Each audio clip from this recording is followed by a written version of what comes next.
Residents of the districts of Hais gathered today, Sunday, to protest the international silence about the crimes of the Houthi militia against civilians, of whom 500 have been victims in the districts since the conclusion of Stockholm Agreement, demanding to cancel the agreement and complete the liberation of the West Coast from the terrorist militia. A statement was issued by the stand, which was organized by the local authority and the General People's Congress branch in the Directorate, and made demand on the Yemeni government, UN and Arab coalition and the joint forces, calling for the cancellation of the Swedish capital Stockholm Agreement, which halted the completion of the liberation of the coastal province Hodeidah in 2018. The statement said that such agreements, which it described as unjust, have caused disasters in Hais and West Coast in general. باسم السلطة المحلية والمكاتب التنفيذية والمجلس المحلي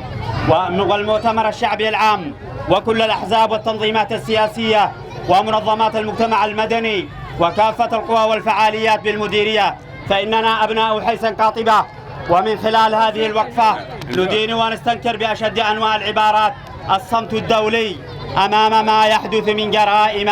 وانتهاكات صارخة في مديرية حيس من قبل الميليشيات الحوثية الإرهابية، من قتل الأبرياء المدنيين النساء والأطفال، وهدم المنازل على رؤوس ساكنيها بكل أنواع الأسلحة، حيث بلغ إجمالي الضحايا المدنيين أكثر من 500 مدني. The protesters denounce in the strongest types of terms the international silence in the face of the flagrant crimes and violations that happen in Hais districts by the terrorist Houthi militia of killing innocent civilians, women and children, and demolishing homes on the heads of their inhabitants with all kinds of weapons, as the total civilians casualties reached more than 500 civilians, among them women and children, since the Sweden agreement up till now, according to the statement. ويمشي قدام بأنا كيف يمشي بعدين وأنا أمشي عندنا كده الباب أول آخر نظرة بيني وبينه هذا الهوان ضربه راسه مع الله الوحيد، الله ينتقم منهم إن شاء الله، ربنا يحرمون كما حرم احنا عيال احنا، يرحلوا عنا احنا ولا نمشي من نمشي سبحنا في حال احنا ما ذنب احنا، ما ذنب طفلي أنا أمشي مع الله الوحيد، ما ذنبه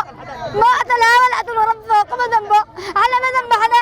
روحي راسي روحي يقدمهم احنا ما ذنب احنا. إن التصدي التي ألقته مديرية حيس في كل ما يعنيه القتال إنما ألقته